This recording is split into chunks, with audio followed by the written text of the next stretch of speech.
mi nombre es Joana y vamos a hablar sobre el Parkinson. Vamos a tratar esto como un cuento, ¿no? Entonces, en un mundo mágico, ¿no? El cerebro, pues vive un personaje muy importante que es la dopamina. Este es un neurotransmisor que mantiene a todos felices, alegres, corriendo, bailando. Incluso, pues este mantiene el ánimo de todos, los mantiene felices y así. Sin embargo, cierto día la dopamina se empieza a sentir cansado, empieza a sentir temblores, empieza a sentir que ya nada es lo mismo, tiene depresión, ansiedad, y entonces las amigas de ella, perdón, las neuronas le dicen, algo no está bien, algo está pasando acá. Entonces deciden investigar y en este caso descubren que tiene Parkinson. ¿Qué es la dopamina? Este es un neurotransmisor muy importante que se encuentra en el cerebro, específicamente en la sustancia negra. Va a ser el encargado del movimiento, aparte también tiene funciones cognitivas, incluso va a regular el estado de ánimo. Entonces, al tener ya sea un desequilibrio, ya sea alto o bajo, niveles altos o bajos de este neurotransmisor, pues vamos a tener ciertos problemas, ¿no? Entonces, ¿qué es el Parkinson? ¿O qué es lo que le está pasando a la dopamina en este caso? Bueno, este es un trastorno neurodegenerativo que afecta específicamente al sistema nervioso central, ¿ok? Y este se va a caracterizar por una disminución de la dopamina, la cual ya les dije que se encuentra en la sustancia negra, específicamente en el pars compacto, y esto es lo que va a pasar. Pero, ¿qué es el pars compacto o qué es la sustancia negra? Bueno, esta es una región del cerebro que se encarga de controlar los movimientos, la coordinación y todo esto. Y por eso las características del Parkinson van a ser como motoras, pero no son únicamente motoras. Entonces, ¿cuáles son las características de esta patología? Primero, vamos a tener a la rigidez, bradicinesia, temblor, en este caso va a ser un temblor postural, porque es el característico del Parkinson. Aparte vamos a tener una inestabilidad postural. Los síntomas son netamente motores. La respuesta es que no, ¿ok? No, ¿por qué? Porque vamos a tener también trastornos afectivos como ansiedad, depresión, confusión. También vamos a tener trastornos cognitivos como un deterioro cognitivo, cambios de la personalidad. Vamos a tener apatía, por ejemplo, fatiga. También trastornos del sueño. Vamos a tener incluso dolor. Igual, todo esto dependiendo de la severidad del caso, ¿no? O sea, de la patología. Entonces, ¿cuál es la patogénesis o cómo, de dónde proviene, ¿no? Entonces, esta pues, se va a relacionar con la degradación de proteínas, una acumulación y una agregación de proteínas intracelulares, ¿no? Además de estrés oxidativo, daño mitocondrial y pues de cascadas inflamatorias y apoptosis. Esta va a ser como que el resumen de la patogénesis de esta patología. Por otra parte, dice que de un 10 a un 15% de las anomalías van a ser genéticas, digamos algunos casos, ¿no? Pero la mayoría se va a relacionar con las proteínas, la degradación, la acumulación de estos. Pues empecemos a hablar específicamente de los neurotransmisores. ¿Qué neurotransmisor se va a ver afectado en el Parkinson? En este caso es la dopamina. Dice que los niveles altos que normalmente deberían estar en los ganglios basales, pues se van a ver reducidos, ¿no? Entonces esto es lo que va a causar el síndrome del parkinsonismo. Se necesitan entonces, en este caso, agonistas dopaminérgicos para controlar esto. Pero, ¿qué fármacos reducen el parkinsonismo? Ya, la respuesta, agonistas de la dopamina, ¿no? Que existen 5 subtipos de receptores de la dopamina, de 1, de 2, de 3, de 4 y de 5. Específicamente de 1 y de 5 dice que van a ser como factores genéticos y bioquímicos van a estar relacionados con esto. Pero, ¿qué medicamento vamos a utilizar? En este caso, el fármaco estrella va a ser la levodopa. La levodopa, ¿pero qué es? Pues este va a ser un precursor metabólico inmediato de la dopamina. Se ingresa al cerebro por medio de un transportador, ya que la levodopa, digamos, por sí mismo no puede traspasar la barrera metoencefálica. Es por eso que se van a necesitar como grandes dosis, ya que no puede llegar al cerebro pues grandes cantidades, ¿no? Pero de eso vamos a hablar a continuación. Entonces, ¿cuál es la farmacocinética de esto?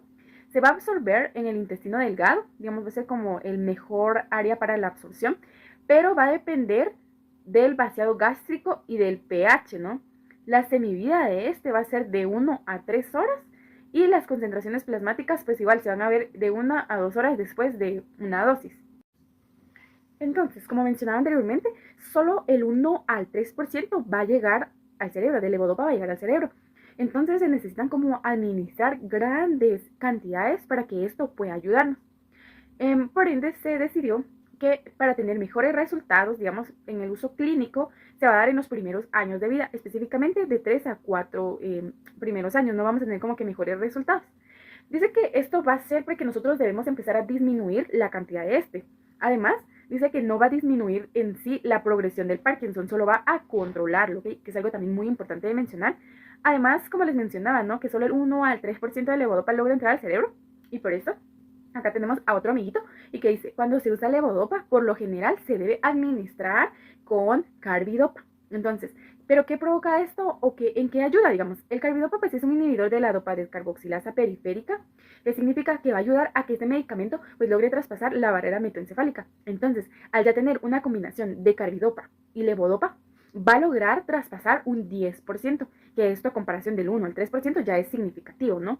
Bueno, la administración en este caso, digamos, se va a empezar con una dosis pequeña. En este caso va a ser carbidopa 25 miligramos y de levodopa 100 miligramos. Como les mencionaba, pues vamos a tener que administrar grandes cantidades de levodopa. Bueno, pero no todo es bueno, ya que tenemos efectos adversos. Primero, si no se administra con un inhibidor de la descarboxilasa periférica, como por ejemplo la carbidopa, en sí, la levodopa va a tener efectos gastrointestinales, como náuseas, vómito, anorexia incluso, en ciertos pacientes, en el 80 al 90% mencionaba. También vamos a tener cardiovasculares, o sea, efectos cardiovasculares como taquicardias. En algunos casos vamos a tener extrasístole ventricular y fibrilación auricular, perdón. Y bueno, también vamos a tener, digamos, como efectos adversos sobre el comportamiento. ¿Pero por qué? Bueno, primero mencionemos cuáles, ¿no? Por ejemplo, ansiedad, depresión, agitación, insomnio, somnolencia, ataques de sueño, delirio y alucinaciones, que son las más graves. ¿Por qué? Porque al tener, digamos, ya el 10%, ¿no? Ya aumentado en el cerebro, pues igual podemos afectar a otros neurotransmisores o podemos tener ya cantidades elevadas de este neurotransmisor. Ok, entonces, hablemos sobre algo muy interesante que es como que las vacaciones de los medicamentos mencionados en el libro, que podría ser de 3 a 21 días para la suspensión, para tener mejores efectos, digamos, de estos, ¿no? Sin embargo, pues esto nos trae como muchos problemas, por lo que no se recomienda. Pero entonces, ¿cuáles son las contraindicaciones para este medicamento? Primero, no se va a administrar en pacientes psicóticos o en pacientes que tengan antecedentes psicóticos, ya que esto puede aumentar los síntomas de esto.